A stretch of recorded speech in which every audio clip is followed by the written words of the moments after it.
mengenang Pilpres 2024 ya Bang? Masih dikenang-kenang. Masih dikenang? Kita sih enggak. Oh iya. Bang Masinton pemilih brutal.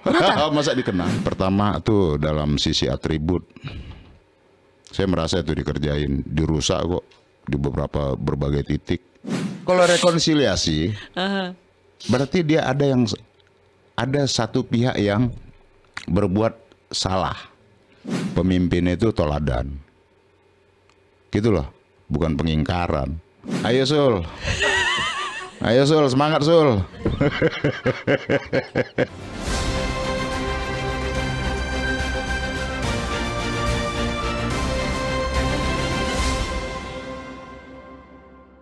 Halo teman-teman, ketemu lagi di podcast Si Paling Kontroversi. Masih bersama saya, Zilvia Iskandar.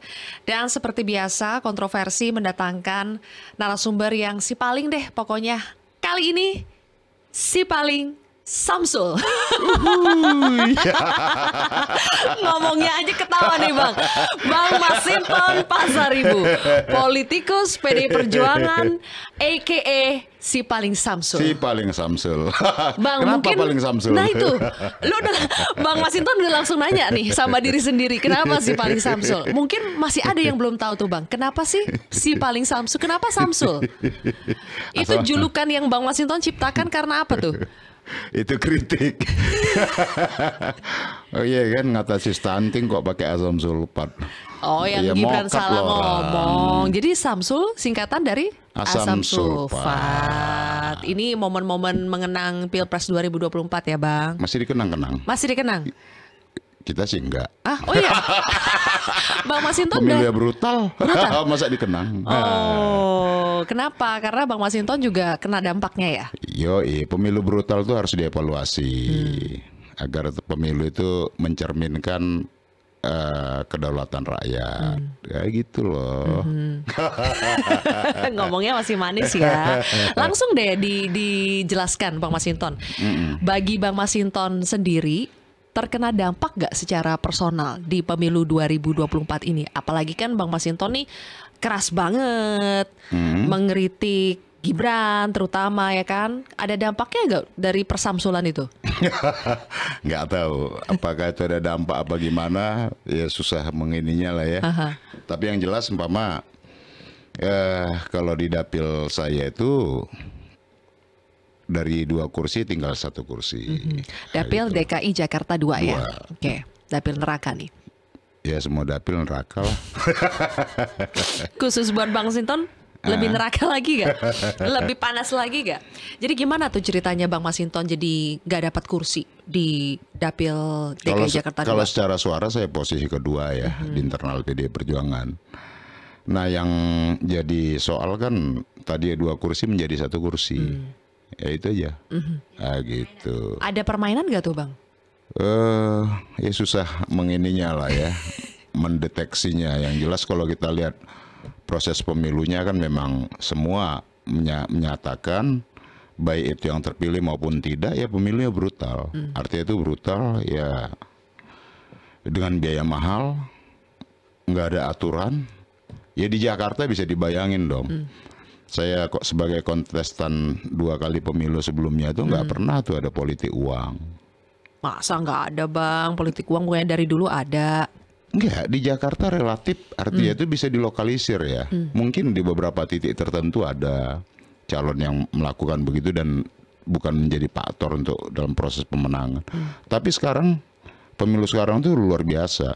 Apalagi Jakarta Pusat, Jakarta Selatan, jantungnya Jakarta, pemilihnya lebih melek informasi, lebih rasional, lebih teredukasi sesungguhnya secara informasi gitu kan.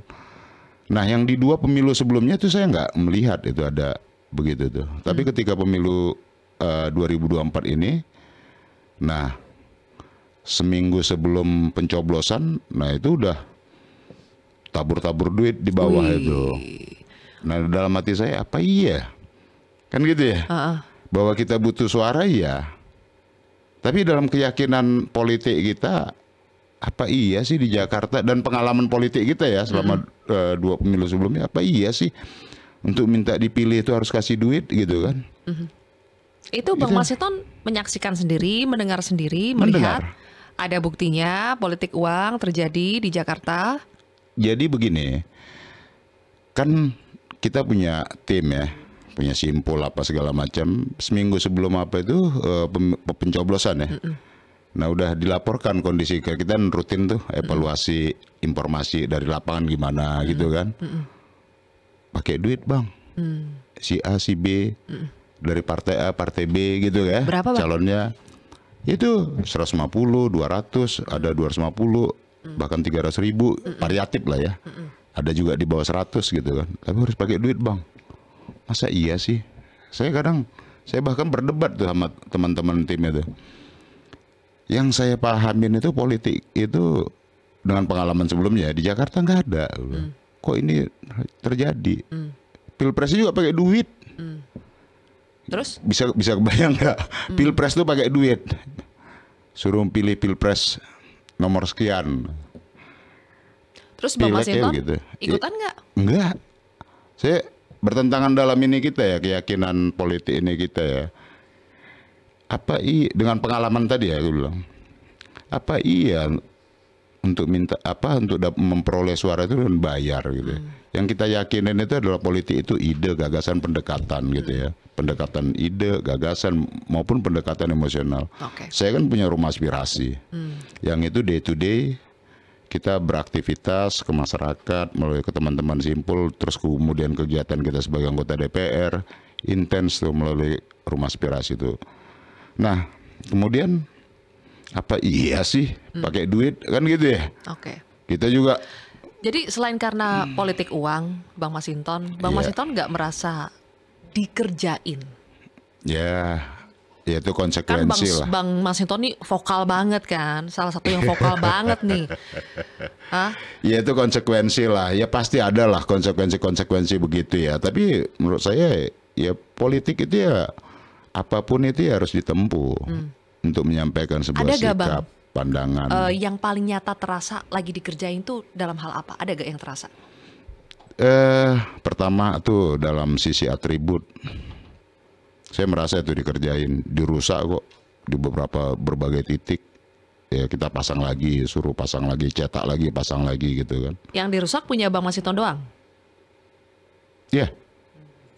Nah kemudian di beberapa basis yang sudah kita petakan tuh wilayah RT RW umpamanya lah itu potensi pemilih kita kemudian tuh bergeser tuh gitu. Saya kan juga nebar, saya bikin simpul-simpul ya yang melakukan door to door sosialisasi ajakan memilih begitu ya, gitulah kemudian bergeser semua tuh begitu. Bergesernya ke partai lain? Ya bisa bukan ke partai lain, internal sendiri. Bisa apakah itu di internal ya begitu ya.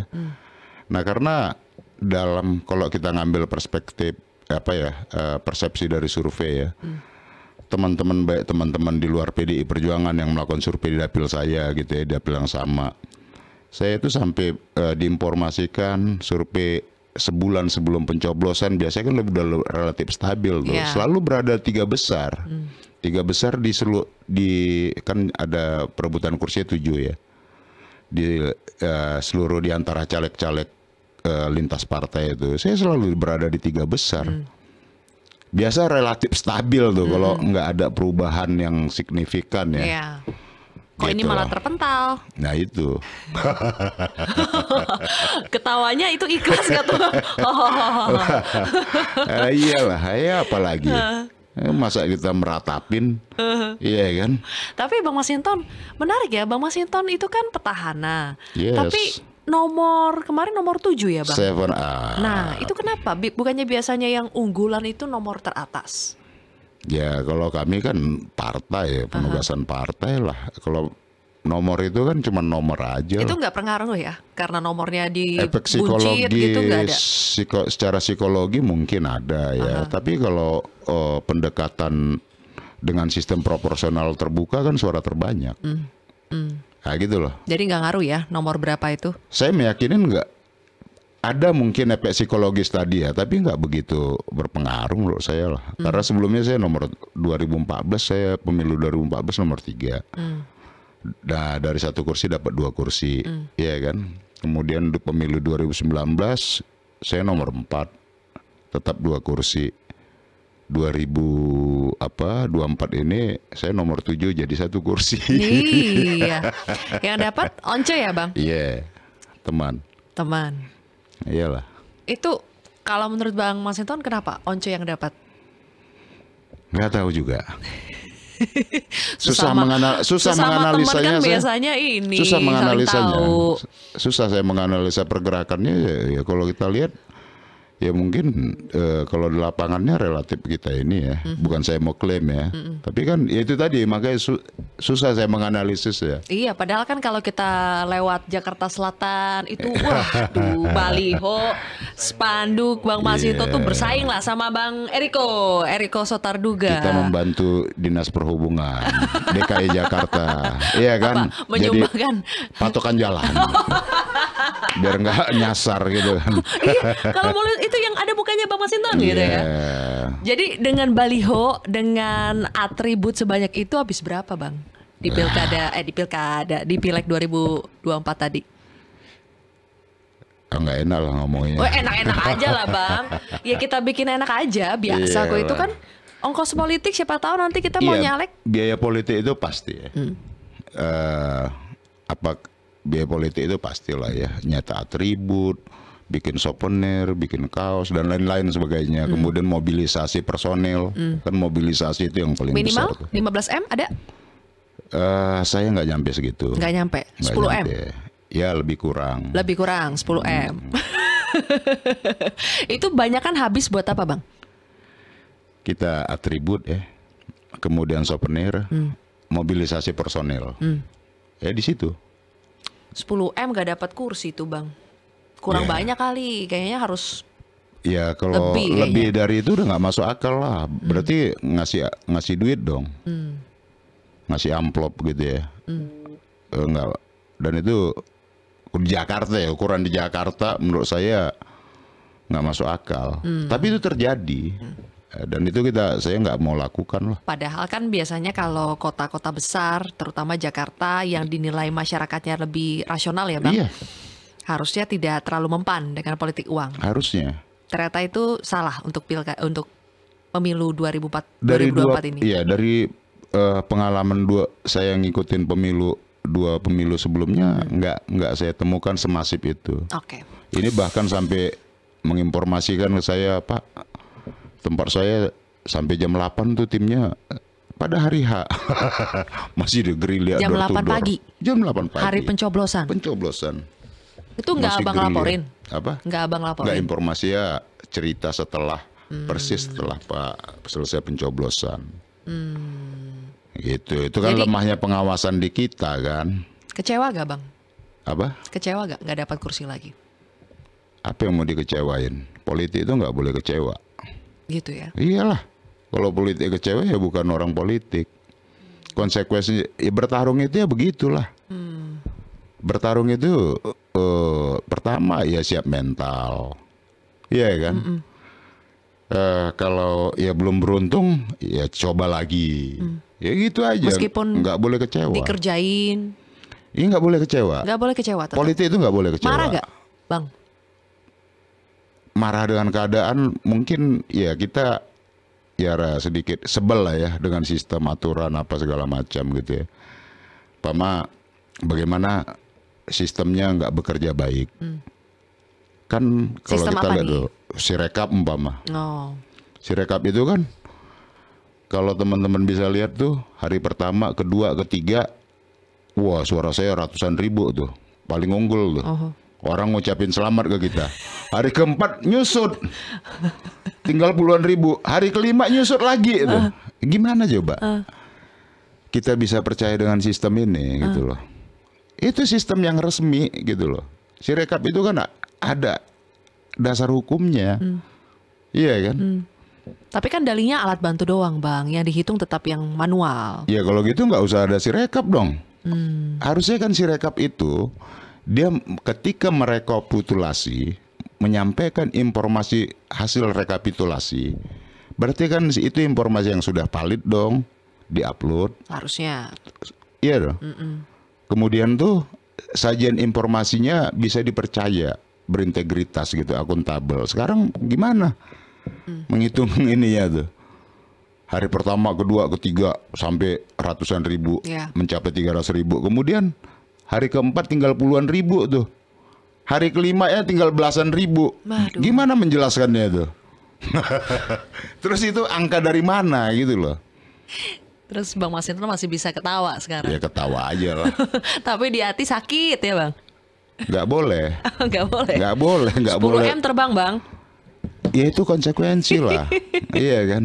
Dalam politik itu nggak boleh bawa perasaan. Tidak boleh. Ya bawa perasaan berarti kan bawa ke hati ya. Nggak boleh. Ya harus politik itu rasional.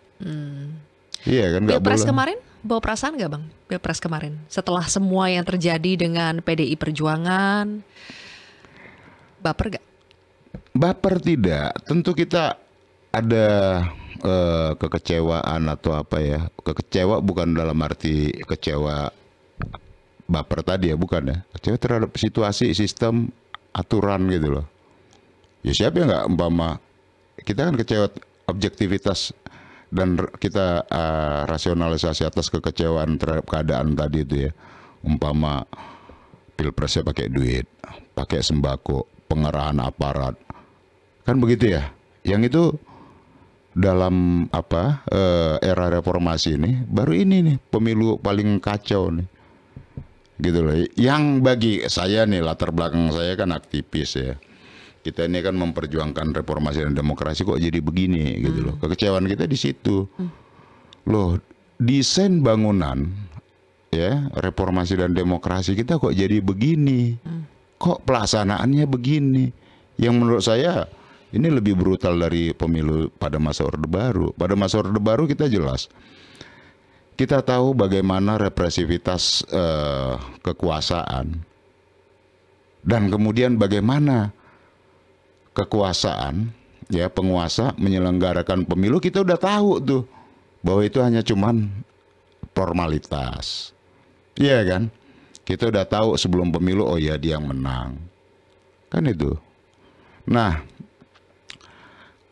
kemudian kita juga sudah tahu cara pendekatan kekuasaan Orde Baru pada saat itu.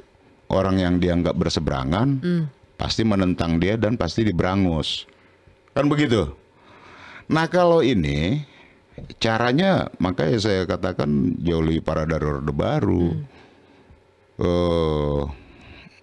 Dia gunakan seluruh instrumen negara, baik APBN, program, aparatur yang seharusnya netral, dia langgar semua tuh. Dimobilisasi untuk pemenangan salah satu kandidat, ya kan. Kemudian APBN diakalin untuk program-program bantuan-bantuan ke masyarakat tadi itu lewat bansos. Nah kemudian penyanderaan tadi itu lewat mekanisme hukum, semua orang ditakutin kan. Kalau nggak ini nanti dikorek kasus hukum. Kalau di masa Orde Baru nggak itu, bukan kasus hukum, iya kan? Ya dia bawa aja tuh ke kantornya mana Koramil atau mana gitu. Dan PDI Perjuangan sebagai partai penguasa tidak bisa berbuat apa-apa untuk melawan itu Bang. Bahwa kami partai pemenang ya berkuasa nggak? Iya kan? Partai pemenang iya. Tapi bukan yang penguasa. Itu disclaimer dulu. Kan gitu. sebelum berselisih ikut bagian dari penguasa juga Bang. Sebelum PDI Perjuangan berselisih dengan Presiden Jokowi. Orang mempersepsikan begitu. Tapi saya rasa PDI Perjuangan bukan yang berkuasa. Dia cuma partai pemenang iya. Nah gitu. Sama seperti sekarang juga partai pemenang kan 3 kali gitu. Kayak gitu loh. Kalau berkuasa kan berarti bisa mengendalikan kekuasaan. Toh kekuasaannya kan bukan di kita. Iya kan? Ada di presiden. Banyak lah kalau kita mau mengulas lagi Pilpres 2024 ya Bang ya. Nanti kita dibilang nggak move on lagi. Itu dia. Makanya saya baru mau bilang tadi itu. Tapi seorang Masinton udah bisa move on ya Bang? Iya move on lah. Harus ya. move on ya? Lah iyalah. Kan jawaban saya kan jelas tuh. Gitu ya. Politik itu nggak boleh baper. Nggak boleh baper. Politik itu landasannya adalah rasionalitas. Oke. Begitu. Kalau gitu sekarang kita coba ngomongin langkah berikutnya nih Bang. Yes, Koalisi itu. oposisi. Nah, itu menarik. Menarik. Kalau Bang Masinton maunya PDI Perjuangan itu ada di dalam pemerintahan atau di luar aja jadi oposisi? Kalau saya pribadi kan gitu ditanya. Bang Masinton pribadi. Iya, saya sebagai kader ya tentu itu tadi ya. Saya orang yang meyakinin ya demokrasi itu bukan sekedar apa ya jargon. No. Saya meyakini bahwa demokrasi itu sebagai sebuah cara kita mengelola negara untuk mewujudkan keadilan, kesetaraan dan kesejahteraan, gitu loh.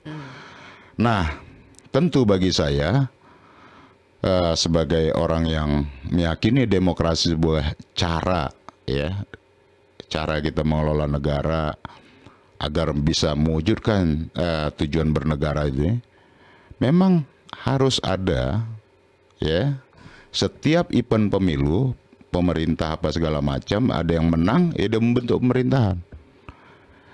Yang dia belum menang, ya dia berada di luar pemerintahan, perlu check and balances. Oke. Nah, perlu penyeimbang. Agar apa? Agar kita menghindari negara dikelola oleh kaum oligar itu. Agar kita, nah tentu penyeimbang di luar itu juga dia bukan asal beda. Ya. Bukan oposisi ayam sayur gitu ya. Cuman asal beda. Di luar pemerintahan atau yang disebut oposisi tadi, walaupun kita secara terminologi ketatanegaraan kita tidak mengenal kata oposisi koalisi tadi ya. Di luar pemerintahan, dia juga harus objektif dan rasional. Mana program yang itu menguntungkan rakyat, perjuangkan. Gitu loh. Kalau program pemerintah ternyata yang kita yakinin ini tujuan program ini tidak untuk membangun kesejahteraan buat masyarakat, ya, pemborosan anggaran, ya kita kritik. Kemudian bukan hanya kritik, berikan solusi alternatif sehingga rakyat bisa teredukasi. Ya. Ada pendidikan politik kepada publik. Oh ini loh, pemerintah tawarkan ini, yang di luar pemerintah tawarkan ini. Oke. Alternatif. Oke. Alternatif kebijakan yang itu baik Ya. buat masyarakat. Singkat Sehingga kata, masyarakat akan melihat iya, secara rasional dan realistis. Oke lah, kita tidak mengenal istilah oposisi Iya. ya. Tapi kalau singkat cerita, Bang Masinton maunya PDI Perjuangan itu di luar Kalau saya pemerintahnya. pribadi ya, Yes. tentu partai yang akan memutuskan nanti Betul. sikapnya gitu. Tapi kalau Bang Masinton pribadi lebih Iya, baik di luar saja. Di luar, tapi tetap berteman dengan pemerintah. Berteman dalam arti membangun komunikasi ya.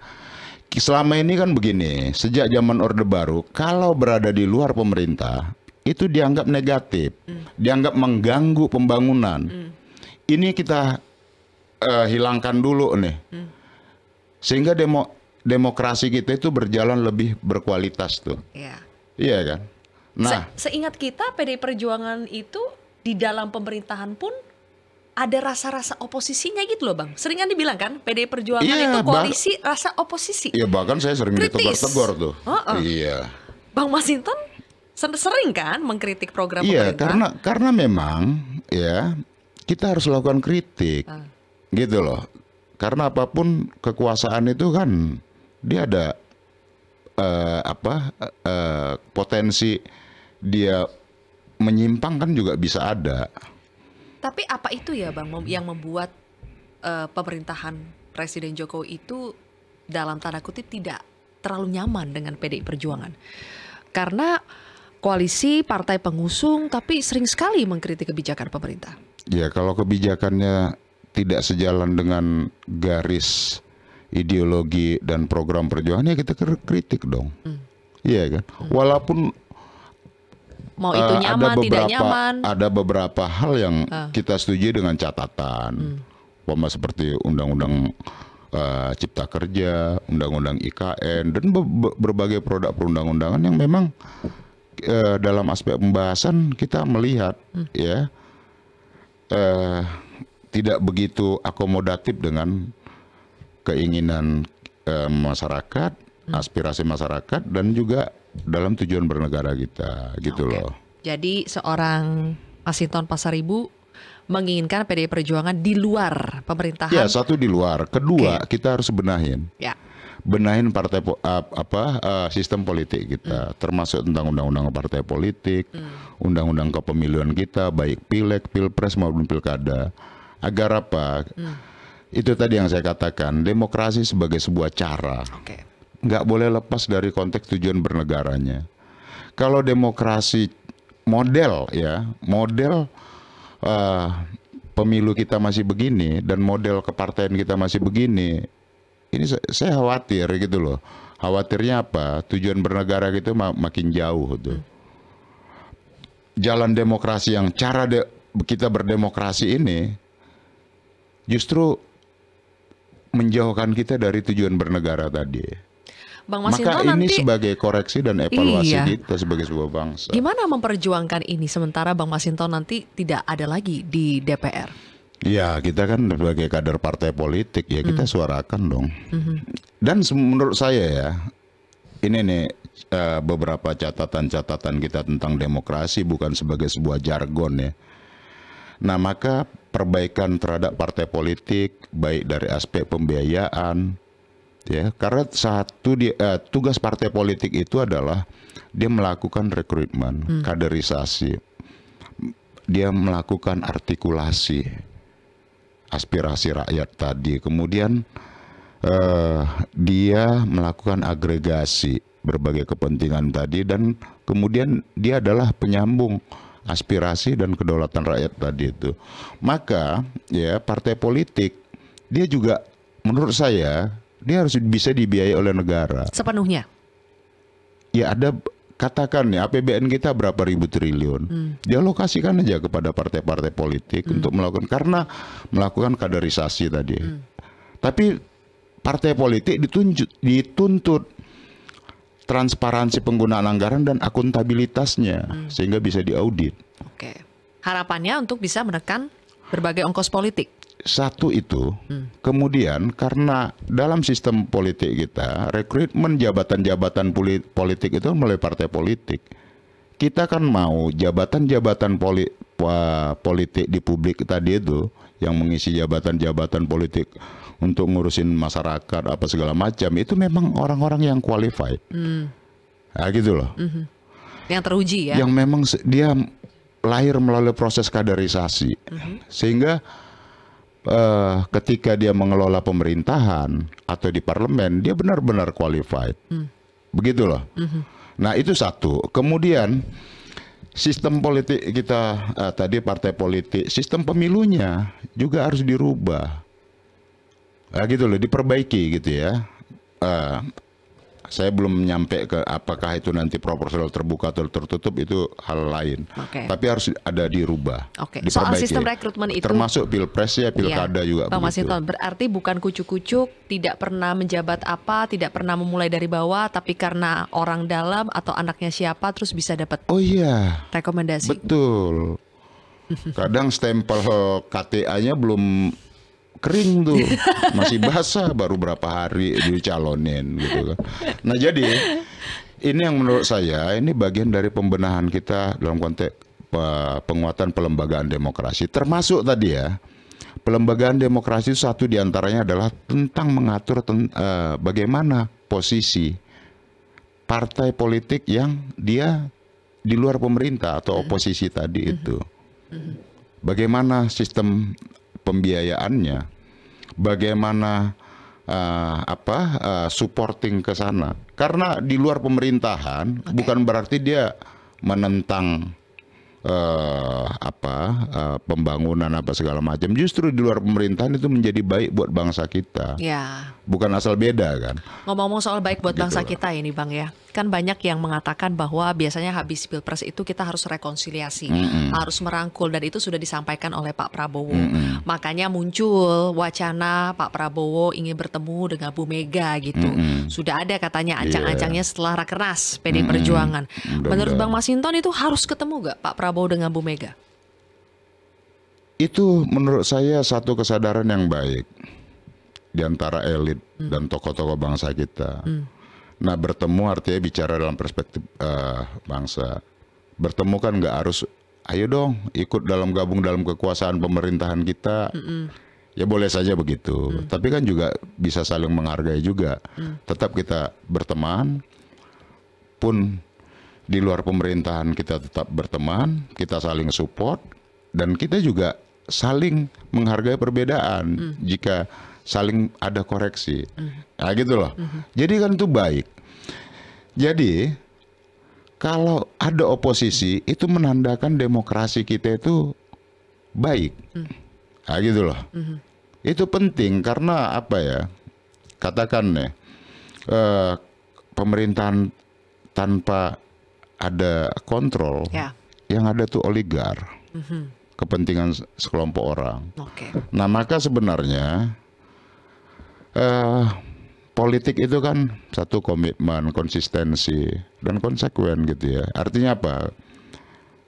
Kita harus mentradisikan ya kalau yang menang dia bentuk pemerintahan, yang kalah ya dia siap-siap di luar. Jadi meskipun bertemu pun kalau bisa ya tetap memberikan masukan, tapi bukan berarti akan bergabung dalam pemerintahan. Iya gitu dong. Ya? Oke, itu satu pertemuan yang baik dan dinanti-nanti sebetulnya Bang Masinton, antara Pak Prabowo dengan Bu Mega. Bagaimana dengan Bu Mega dengan Pak Jokowi? Apakah pertemuan dalam rangka rekonsiliasi itu perlu terjadi? Kalau ada rekonsiliasi apa? Hah? Rekonsiliasi apa? Kalau menurut saya, masa perlu kita jelaskan Bang Masinton? ya kalau rekonsiliasi ada yang salah dong. Ada gak yang salah? Ada yang ngaku nggak? Iya kan? Kalau rekonsiliasi, berarti dia ada satu pihak yang berbuat salah, dan dia mengakui kesalahannya, itu disebut rekonsiliasi. Iya kan? Nah, gitu loh. Nah, sekarang pertanyaannya, emang Bu Mega bikin salah apa? Nah, gitu loh. Iya kan? Bu Meganya tidak, begitu ya. Kalau menurut Bang Masinton, kalau Presiden Jokowinya perlu tidak untuk menemui Bu Mega? Kalau rekonsiliasi bahasanya berarti ada yang salah. Ada yang nggak salah nggak menurut Bang Masinton dari Presiden Jokowi ke Bu Mega? Dia merasa salah nggak? Inilah ya kalau kita wawancara politisi dibalik-balikin. Iya, jawab aja Bang. Iya, dia merasa salah dulu dong. Iya, saya bersalah, kan gitu ya. Telah meninggalkan PDI Perjuangan dan mengingkari PDI Perjuangan. Iya kan? Itu salah nggak menurut Bang Masinton? Siapa? Pak Jokowinya. Kalau saya salah. Saya ya. Iya dong. Menilai sebagai Pak Jokowi kader, salah. Iya dong. Kalau kader kan ada konsistensi dong, komitmen apa segala macam. Pemimpin itu teladan. Gitu loh. Bukan pengingkaran. Pemimpin itu teladan kebaikan, bukan teladan pengingkaran. Itu kan mengingkarin. Bagi saya salah. Nah, gitu loh. Bahkan ada, ya saya nggak mau dalam bahasa-bahasa yang ekstrim lah ya. Ya cukup dengan kata pengingkaran juga udah. Iya kan? Tapi ya udah. Ya itu tadi, politik itu, dalam politik itu ya begitu. Siap dipuji, dia siap dicaci maki, ya siap juga ditinggalkan. Ya monggo lah. Penting kan kita nggak pernah ninggalin. Tapi benar gak sih Bang kalau di internal PDIP itu juga semuanya terkaget-kaget dengan apa yang terjadi di Pilpres 2024. Dimulai ketika Gibran itu menjadi calon wakil presidennya Pak Prabowo. Padahal Gibran adalah kader PDI Perjuangan yang PDI Perjuangan itu mengusung Mas Ganjar Pranowo. Ya sebelumnya kan, sebelum ada putusan MK kan, waduh, kalau kita kan jejak digital kan ada bahkan ngajak untuk milih Ganjar. Iya kan? Bahkan Gibrannya yang ngajak untuk milih Ganjar. Lah iya. Terus yang di Medan juga, wali kota Medan kan juga ngajak gitu. Terus ketika orang tuanya ditanya, iya kan? Oh belum cukup umur, belum coba, baru aja 2 tahun. Ya kan gitu kan, nggak logis, tapi kan semua diingkari ketika putusan MK itu. Iya kan, kan diingkarin. Ya itu kan jejak digitalnya kan ada gitu ya. Bukan kita mau ngomong-ngomongin tuh. Saya pantang sih ngomong-ngomongin begitu tuh. Pantang dari tadi udah ngomong. Tapi kan ya nggak kan ketika kamu tanya Iya. Mbak Sylvia. Ya udahlah nanti kita dibilang gak move on begitu. lagi Yo, ya Bang ya. iya, Aduh, itu. yuk move on, move on. Move on kita. Oke, langkah politik atau karir politik Mas Hinton berikutnya apa tuh Bang? Setelah tidak Ya, masuk saya kan lagi kader ke partai. Jadi ini kan udah mau pilkada nih Bang. Bang Mas Hinton kira-kira bakal masuk ke bursa calon gubernur Enggak. di mana gitu Bang? Enggak. Kenapa? Enggak terpikir. Kenapa Bang? Dengan model politik begini tuh ya gila aja. Kenapa Yang- trauma? Bukan trauma. Yang diadu itu duit. Yang itu ya ngapain gitu loh. Iya kan? Ngadu duit. Politik itu kan adu gagasan. Adu ide, program. Kan itu politik kita seharusnya. Bukan adu duit. Adu kasih bantuan. Ya. Nah, itu ini juga menurut saya ya koreksi kita juga harus evaluasi itu. Kenapa?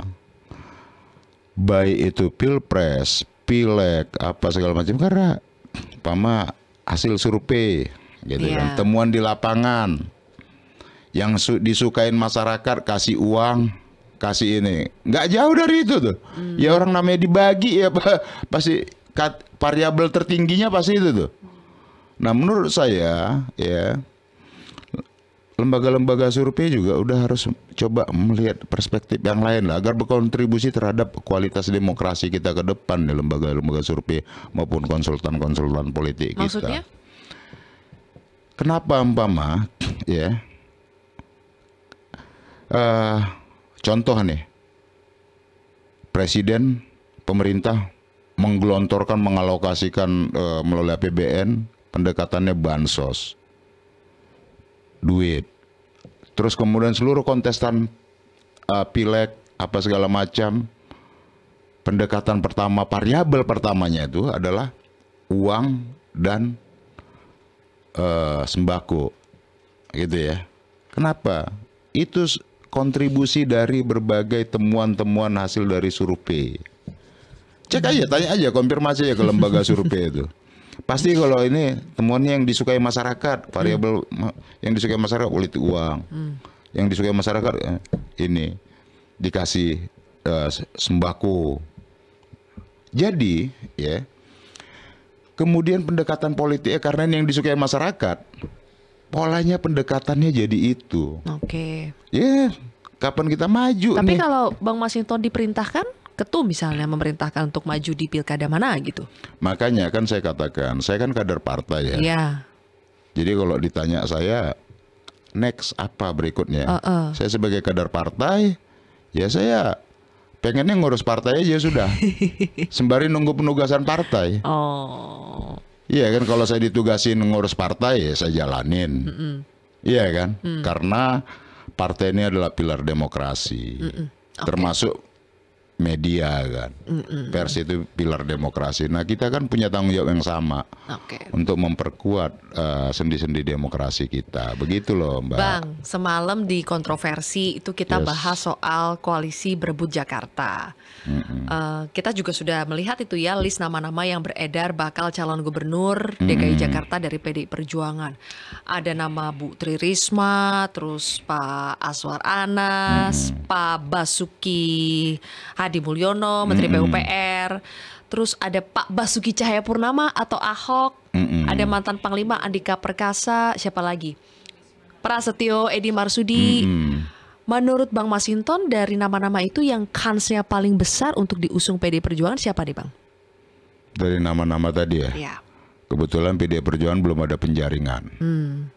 Iya kan? Jadi kansnya masih sama tuh. Oh ya?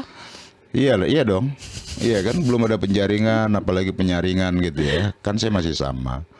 Nah, pertama PDI Perjuangan itu kan sebelum memutuskan calon itu kan ya kan desain politik secara ideologi, program apa segala macam kan PDI Perjuangan menampilkan itu dulu tuh. Baru kemudian nanti siapa yang pas untuk itu dan juga dikombinasi dengan tingkat elektabilitas tadi gitu loh. Nah, Bu Risma gak sih Bang paling berpeluang?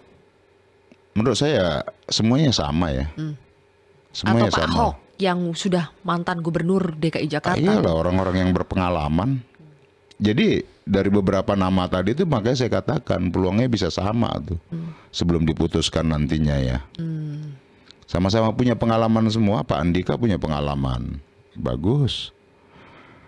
Pak Basuki apalagi gitu kan, punya pengalaman dan punya prestasi. Itu kriterianya ya Bang? Oh iyalah. Dan juga tentu ya orang yang memang sudah teruji komitmennya pada menjaga kebinekaan. Nah gitu loh, kemajemukan. Harus dan ditambahin lain-lain. nggak Bang syarat loyalitas?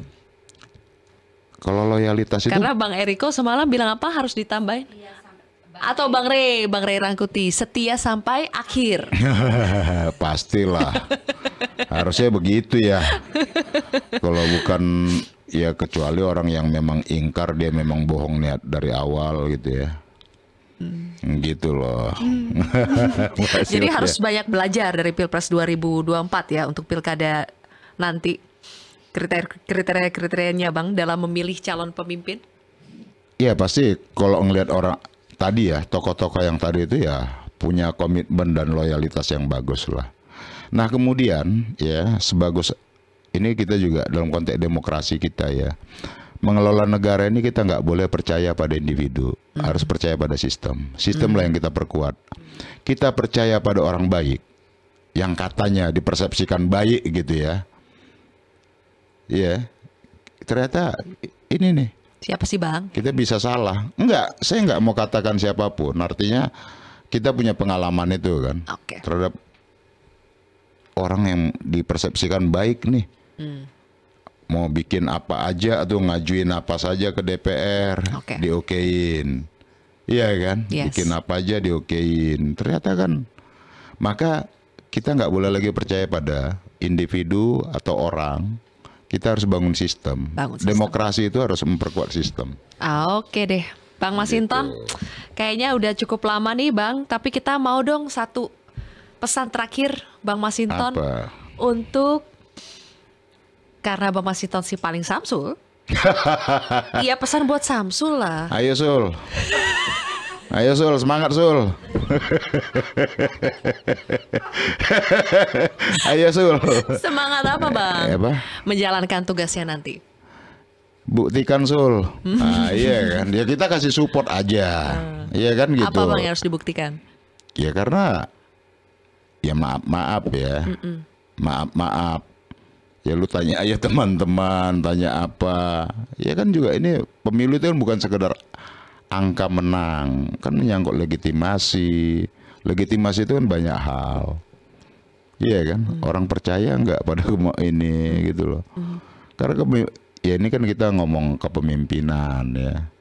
Ya baik jam terbang, mengelola kemajemukan yang ada, itu kan butuh jam terbang.